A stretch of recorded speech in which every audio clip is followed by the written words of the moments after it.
If the United States missed a single debt payment, the world economy would freeze in less than 48 hours. Banks would lock their doors. Stock markets would vanish. And every dollar in your wallet would suddenly mean nothing. This isn't fiction. It's structural reality. Welcome to the Wealth Forum, where we decode the financial architecture holding civilization together. And today, we're exploring the most dangerous question in modern economics. What happens if America can't pay its debt? Because what we call U.S. debt isn't just a number. It's the invisible foundation beneath everything. Your mortgage, your savings, the price of bread. It's the promise that makes global trade possible. And if that promise ever breaks, it won't just be an American crisis.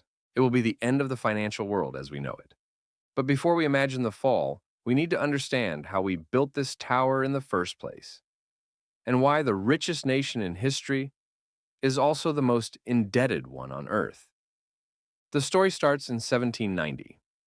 The Revolutionary War was over, but the new United States was drowning in debt. Soldiers went unpaid. Foreign allies demanded repayment.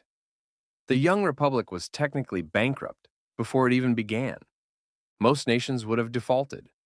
Instead, Treasury Secretary Alexander Hamilton did something no one expected. He embraced the debt. Hamilton argued that if America could borrow money and pay it back reliably, it would prove itself trustworthy, a safe bet in a world of collapsing empires. So the government issued bonds, promises to pay with interest, and it honored them. Investors bought in, confidence grew. In Europe's financial centers, American debt became a premium product. The new republic didn't just win independence through war, it financed its future through faith. That faith became the engine of American power. Every major expansion, the railroads, the Industrial Revolution, the New Deal, World War II, was built on borrowed money. Debt wasn't weakness. It was the fuel of growth. By 1944, with World War II still burning, 44 nations gathered in Bretton Woods, New Hampshire. They made a decision that would reshape history. They anchored the global financial system to the US dollar.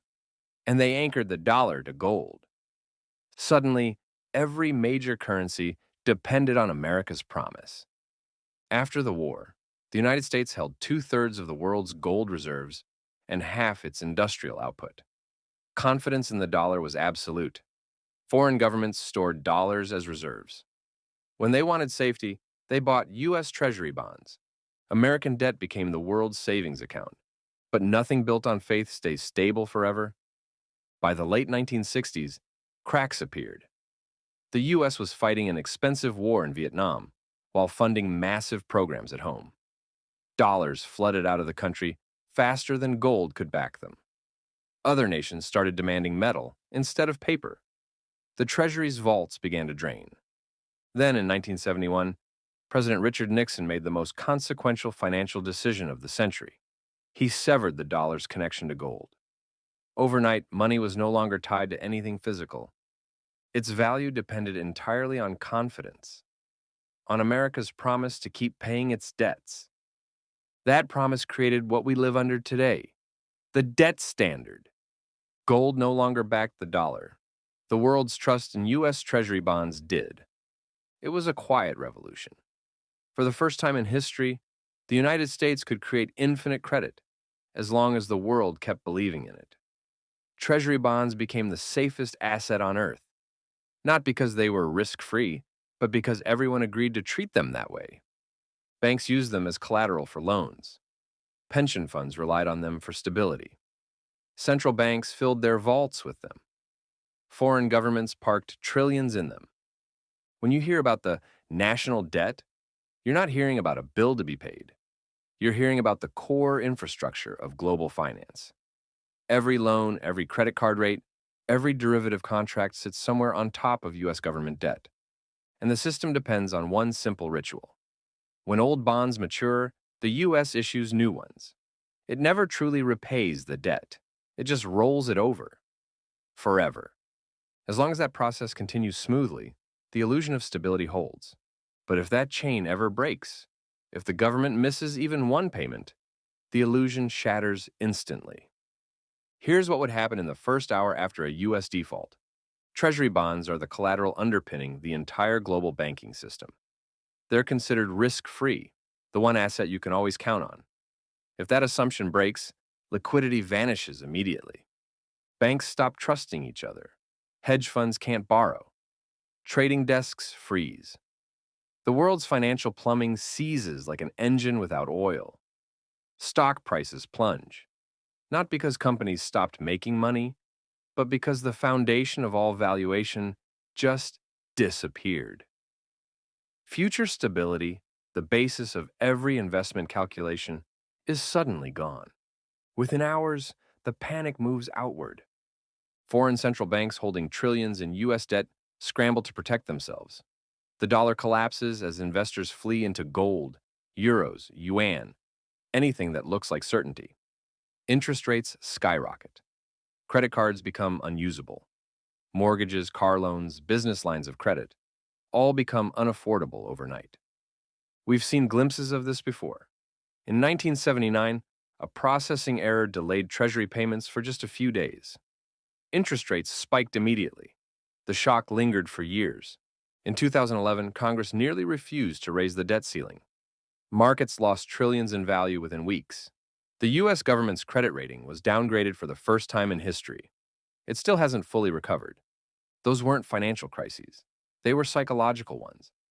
Because the entire world economy is built on one assumption, that the United States will always pay. Within 1 week of a real default, the U.S. government couldn't pay soldiers' salaries. Social Security checks would stop.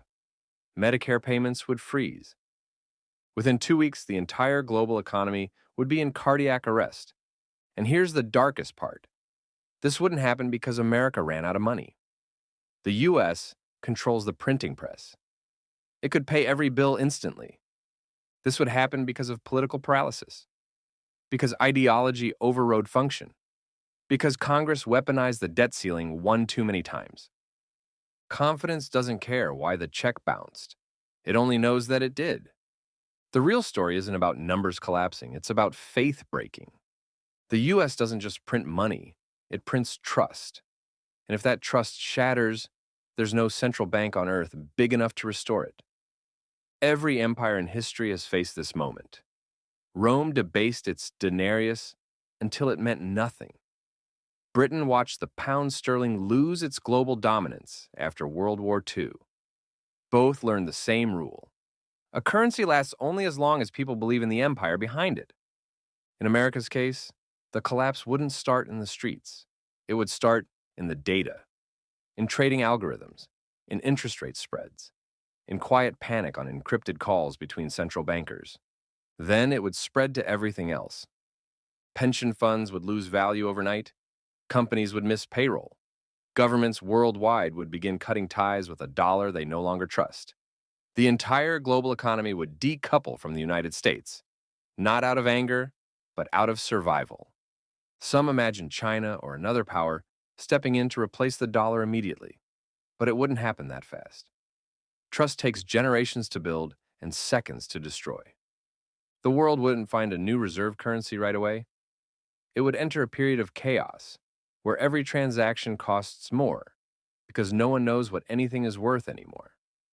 That's what default really means. Not the end of money, the end of meaning. Meanwhile, the warning signs are already here. U.S. debt just surpassed $36 trillion. Annual interest payments alone approach $1 trillion, nearly equal to defense spending. The government is borrowing money just to pay interest on money it already borrowed. Foreign buyers, China, Japan, Saudi Arabia, have started trimming their treasury holdings. Central banks are quietly accumulating gold again. Countries from Brazil to India are exploring trade systems that don't rely on the dollar at all.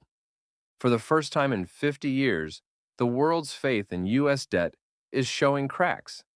Not because America lacks money, but because it lacks consensus.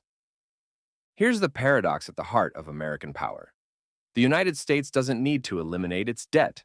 It needs to maintain it. The rest of the world demands it. If Washington ever tried to pay everything off, it would collapse the very system that sustains global trade.